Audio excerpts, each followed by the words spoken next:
This is the KNS 4522 ball bonder. 22 is capable of doing ball bumping as well as tab bonding. I'll demonstrate first of all the semi-automatic mode, and we'll just go ahead and do a couple of bonds here. So I'm going to press and hold the chessman, release, bond 1, and we're at loop. We're going to step back or in any direction with the ball bonder. Search 2, bond 2. And you can see that the wand fire across and creates a ball for bond 1 again. Again, like I said, with the ball bonder, you can go in any directions off the first bond. You can bring the work towards you, for instance. And go ahead and make bond 2. Bond 1. Press hold to search 2. And then bond 2. Alright, in order to get it into ball bumping mode, what I'm going to do is I'm going to hit the reset button over here on the right hand side, and I'm going to press both buttons on your chessman here. Okay, I'm going to hold both buttons down until the second light goes out, and then to see what mode we're in, I'll press the left side button, and you can see that they're both flashing, indicating that we're in ball bumping mode. And I'll go ahead and do a couple of ball bumps here. And here we're just going to do a search, and as you can see, it created the ball, broke the wire, and we're just laying down ball bumps right now.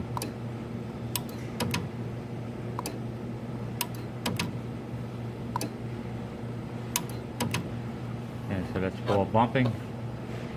Just quickly, our bond parameters here on the left, so you have a loop tail setting, search, power, time, and force for bond 1, and the lower one is identical, search, power, time, and force for bond 2.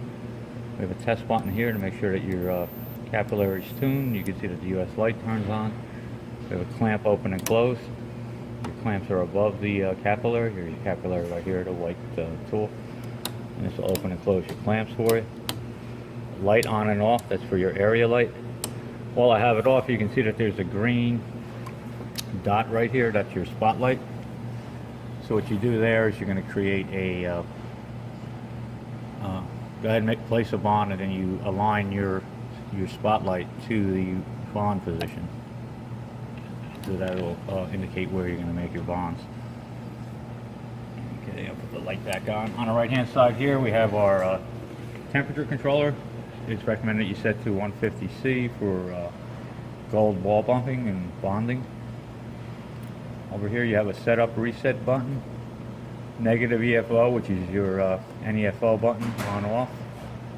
You can turn your motor on and off for any reason necessary. You can do a manual spark. When you're doing a manual spark, you're going to have a tail hanging down here. You can push your wand over and go ahead and hit the spark. You've seen the spark there.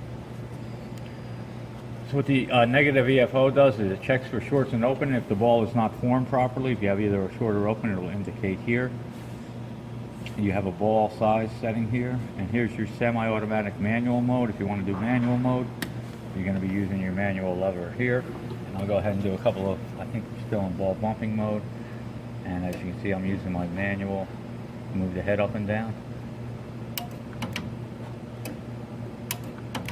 So you can do manual bumping, and if you want to change back to your semi-automatic mode, we have 2 bonds. You're going to go ahead and hit reset. I'm just going to press the right side button on the chessman until the second light goes out, and it didn't work there. Let's try that again.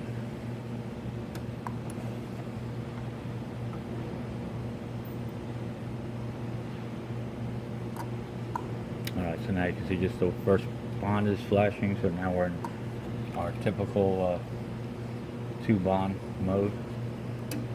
In manual mode, so I'll go ahead and do bond 1. We're at loop. Step back. Go ahead and make bond 2. So we're doing a bond 1, which is a ball. Second is a wedge type bond. And we're using our lever for manual mode. And we have a microscope here. It's adjustable. Focus is done with this lever here. And up top here is where we're going to keep our wire. I have a 1 mil gold wire, ball type wire. It's fed through the feed tube here, the glass feed tube, underneath this glass slide. You can see that's my hands in the way. There's a glass slide under that. And it's through this outlet, which is this is called the kicker. It kicks out the wire a little bit to help seek the ball.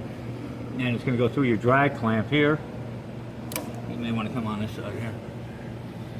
So your wire is going to be fed between these two eyelets and then between this little drag clamp here, and then through your clamps and then down through your capillary. All that's explained in this manual that you received.